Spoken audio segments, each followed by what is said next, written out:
Halo pemirsa, apa kabar hari ini? Semoga Anda selalu sehat di masa pandemi dan selalu bersemangat untuk menjalani aktivitas. Bagi pemirsa yang harus tetap bekerja di luar rumah, jangan lupa untuk menggunakan masker. Hari ini program Berita Newspoint hadir menjumpai Anda bersama saya Khairunisa. Selama 30 menit ke depan, Newspoint akan menyajikan berita terbaru seputar Universitas Brawijaya dan Malang Raya. Jangan kemana-mana, keep on our channel Newspoint.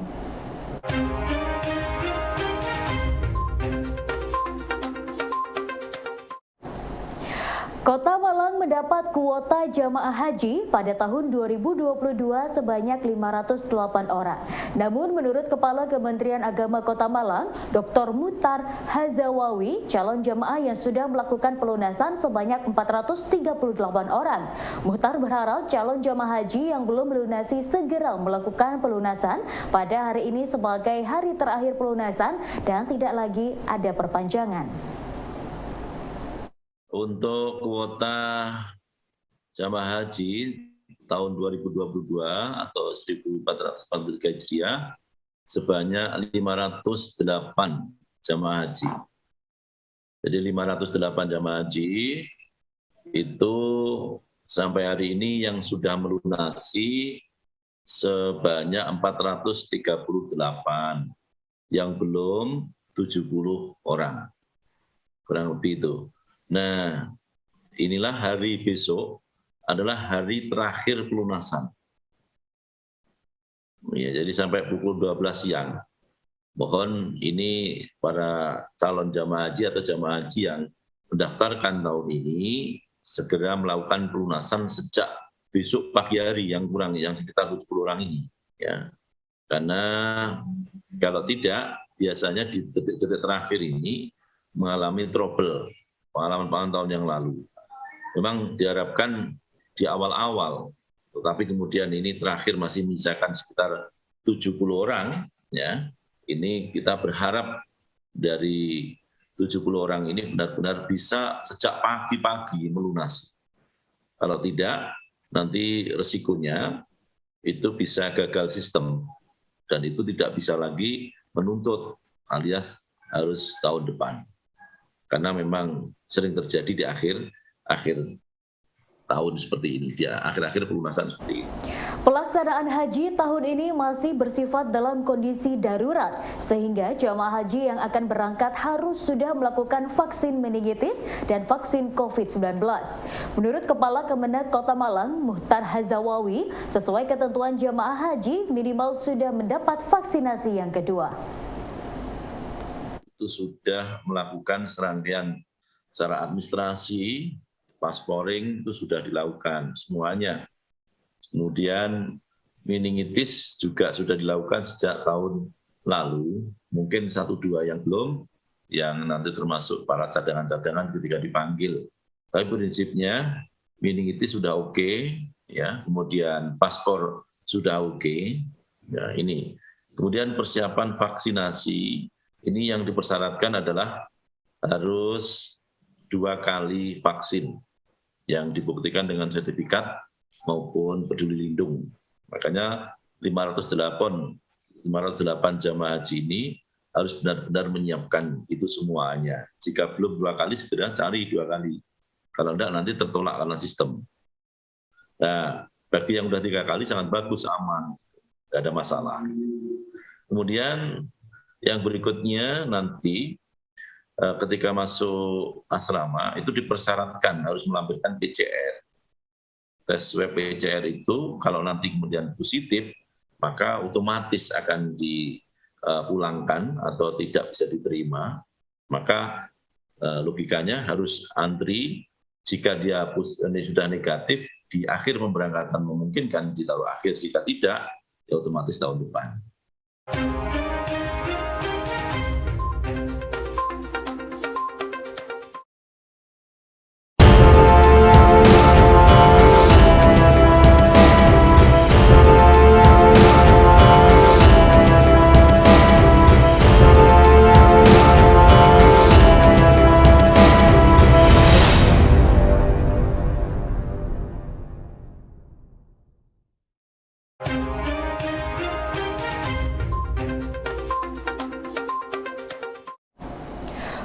kejadian penyakit mulut dan kuku yang menyerang sapi di Jawa Timur, Fakultas Peternakan bersama Fakultas Kedokteran Hewan memberangkatkan satuan tugas untuk membantu penanganan PMK pada sapi di Sidoarjo. Tim yang berangkat pagi tadi akan bertugas bersama dengan Satgas dari Universitas Airlangga, Dinas Peternakan dan pemerintah Kabupaten Sidoarjo di 16 kecamatan. Kita itu sekarang dalam proses pembentukan Satgas untuk penanggulangan dan pengendalian PMK di UB. Jadi tergabung dari dua fakultas kedokteran hewan dan peternakan. Kalau secara ini yang kita tetapkan sebagai ketua itu ada Dr. Dodi sebenarnya. Ya, beliau sekarang lagi di lapang di Sidoarjo. Nah, sebelum itu memang beberapa kabupaten yang ada di Jawa Timur itu sudah menghubungi kami, terutama untuk baik di kedokteran hewan atau di peternakan, untuk meminta bantuan baik itu secara obat-obatan atau kemudian vitamin dan sebagainya sampai ke sumber daya manusianya untuk proses penanggulangan ini PMK.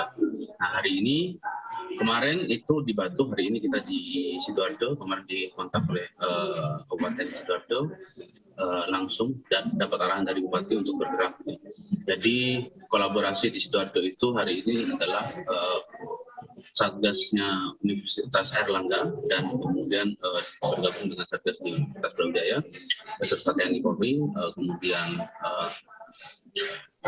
dinas terkait. Jadi mereka sekarang melakukan pelayanan kesehatan hewan, itu memberikan vitamin ataupun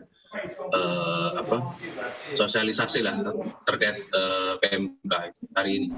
Penyebaran wabah PMK yang kian meluas di Jawa Timur membuat pemerintah provinsi melalui dinas terkait meminta kalangan perguruan tinggi untuk terlibat dalam penanganan wabah penyakit mulut dan kuku pada sapi.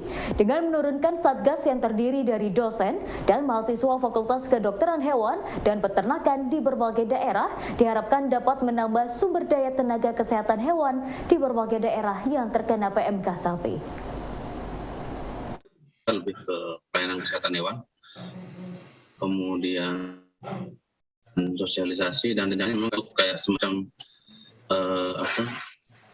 jaringan informasi untuk mengkoleksi data. Jadi tingkat kasus yang terjadi di masing-masing kabupaten atau kota nanti bisa diperoleh oleh kita. Ini masih dalam bentuk rancangan, masih belum ada skema. Memang ada ide membuat membentuk kayak pemuda relawan di setiap desa, itu sudah ada, tapi memang kita tinggal hari ini mengikuti pola yang ada di dinas.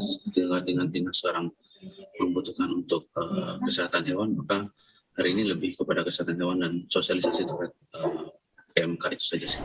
Sekolah Pasca Sarjana UB saat ini sudah memiliki 5 buah jurnal yang terindeks dalam Sinta. Untuk meningkatkan performa dari publikasi keilmuan, Sekolah Pasca Sarjana UB saat ini gencar melakukan kerjasama dengan berbagai sekolah kedinasan untuk memperkuat publikasi. Direktur Sekolah Pasca Sarjana UB, Profesor Muhammad Husaidi mengatakan, SPUB sudah menjalin kerjasama dengan Universitas Pertahanan, Sekolah Tinggi Angkatan Laut, dan beberapa sekolah kedinasan lainnya dalam hal publikasi. Di Pasca Sarjana ini juga memiliki potensi yang cukup besar di bidang riset dan publikasi. Di Pasca kita punya 5 jurnal terakreditasi, ya, dan ini juga punya potensi, indeksnya juga cukup bagus, ada di Sinta 2 dan Sinta 3. Nih, kalau Sinta 2 dinaikkan 1 lagi bisa menjadi indeks Scopus, ya. Kita punya publikasi yang cukup bagus. Nah, ini kemarin kita MOU dengan beberapa perguruan tinggi yang kedinasan, ya, seperti STIAL, kemudian Unhan. Nah, itu termasuk adalah join publikasi. Jadi beberapa publikasi dari mereka bisa kita publish di sini, dan publikasi dari kita dipublish di instansi mereka. Jadi ya sebenarnya keunikan dan keunggulan dari sekolah pasca sarjana ini adalah terletak dari karakter yang multidisiplin itu, yang menjadikan keunggulan sendiri dari SPUB ini, karena ya tentunya bisa dimasuki oleh banyak disiplin ilmu, baik itu program studinya maupun publikasinya atau riset-risetnya itu kan bisa multidisiplin ya. Sehingga memang ya kalau misalkan hanya fakultas tertentu ya harus terkait dengan fakultas tertentu. Kalau kita kan ini dengan ilmu pertahanan, dengan ilmu lingkungan, dengan kita juga punya konsentrasi manajemen bencana ya, yang itu juga nggak bisa masuk di fakultas-fakultas lain. Saya kira itu Mas yang menjadi keunggulan di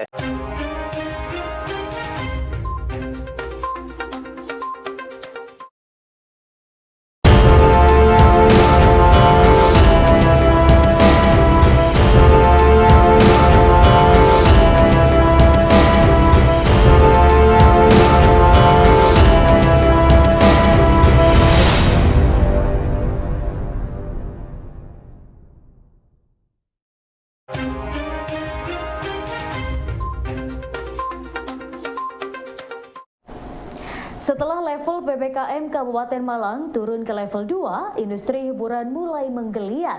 Dimulai dari event Navy Jazz Traffic 2022 yang digelar di Lawang dan akan segera menyusul event Arema. Hal ini menjadi kabar baik bagi pendapatan daerah pemerintah Kabupaten Malang.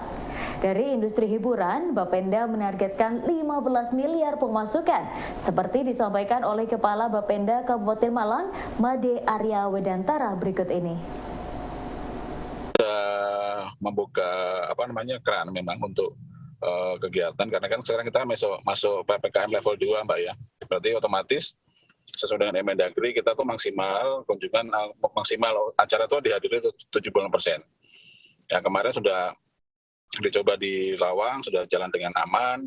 Nah sekarang ini kita Arema ini menjadi salah satu target potensi hiburan kami. Nah kebetulan hari Minggu besok itu mereka main.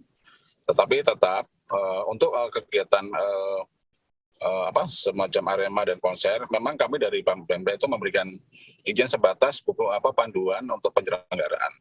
Kemudian untuk izin penyelenggaraan itu ada di teman-teman di kepolisian. Jadi ini memang yang menjadi sesuatu SOP-nya, sehingga kalau memang Arema mau main, monggo. Nanti dari sisi izin penyelenggaraan keramaiannya di Polres, pasti mereka akan koordinasi dengan kami selaku anggota Satgas COVID. Kami akan memberikan pedoman, ini SOP-nya dan ini aturannya harus sekian persen yang bisa ikut menyaksikan secara offline. Jadi mudah-mudahan Mbak Diana, kami juga sangat mengharapkan kondisi ini semakin membaik sehingga nantinya menggeliatlah semua sektor industri pariwisata. Harapannya juga teman-teman semua pengelola bisa bernafas lah ya, selama 2 tahun ini kita agak sesak-sesakan itu. Perkembangan teknologi dalam berbagai aspek kehidupan manusia sangat berkembang pesat. Untuk menghadapi era 5.0, FTPUB bersinergi dengan PT Gojek untuk melakukan kegiatan inovatif di bidang penelitian dan pengajaran. Menurut Profesor Hadi Suyono, selaku Dekan FTPUB, PT Gojek merupakan bagian dari bisnis inovasi digital yang saat ini sangat dibutuhkan sebagai pengembangan industri di bidang inovasi bisnis dan research. Kerjasama ini sangat bagus sekali yang harus kita lakukan ya. Jadi yang pertama ini akan bagian dari KPI kita. Jadi indikator kinerja utama yang harus kita lakukan dalam hal kerjasama.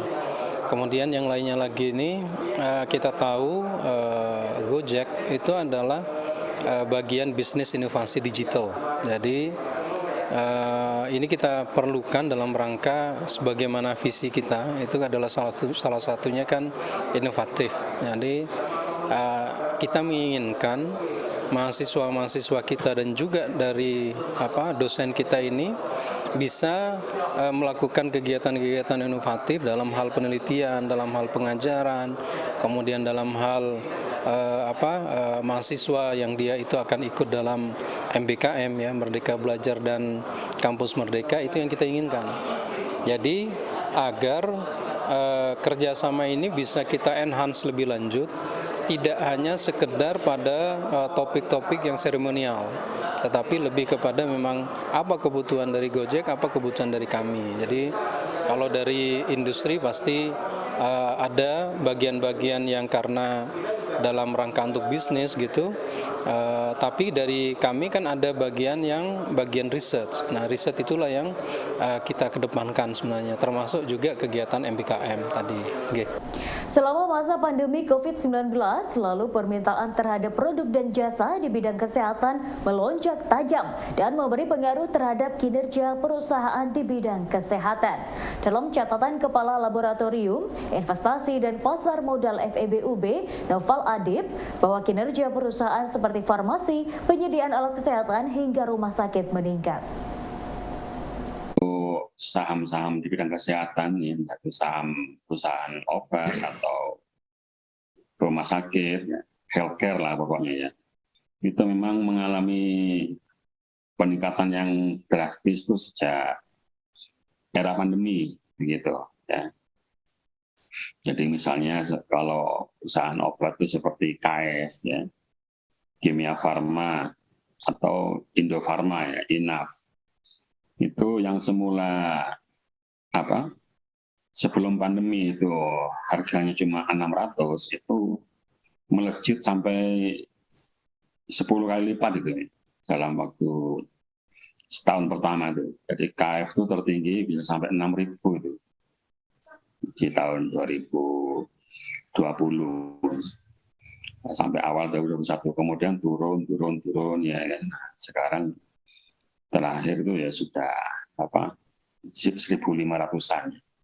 Ya, artinya masih lebih tinggi dibanding ketika sebelum pandemi ya, itu untuk KF.